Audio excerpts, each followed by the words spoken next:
અંબાજીના પાંસા નજીક બનેલા વનરાજી રિસોર્ટ સામે દાંતા ધારાસભ્યની પ્રેસ કોન્ફરન્સ યોજવામાં આવી હતી। જંગલ જમીન મુદ્દે દાંતાના ધારાસભ્યએ સરકાર, તંત્ર અને અધિકારીઓ પર આરોપ લગાવ્યો છે। વનરાજી રિસોર્ટ સેન્ચ્યુરીમાં બનેલ છે અને તે જંગલ વિભાગમાં આવે છે, જેમાં ગેરકાયદેસર મંજૂરીઓ આપવામાં આવી છે અને નેતાઓ અને સરકારી અધિકારીઓના મિલીભગતથી જંગલ જમીનમાં દબાણ કરીને રિસોર્ટ બનાવવામાં આવ્યો છે।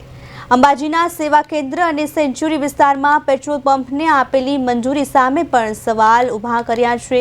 સરકારી અધિકારીઓની ભાગીદારીના પણ આરોપ લગાવવામાં આવ્યા છે। એક તરફ પાડલિયા ગામે આદિવાસી લોકોના મકાનો તોડી પડાય છે, ત્યારે બીજી તરફ આ પ્રકારની ગેરકાયદેસર રીતે મંજૂરી આપવામાં આવી રહી છે। ઉચ્ચ સ્તરીય અનેક રજૂઆતો છતાં આવી રીતે ગેરકાયદેસર રીતે પરવાનગી આપવાનો સિલસિલો યથાવત છે।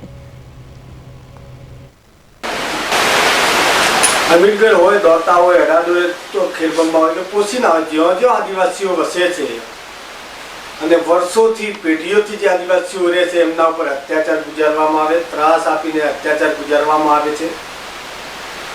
પણ અહીંયા અંબાજીની કોરે મોરે કેટલાય રિસોર્ટ આવેલા છે।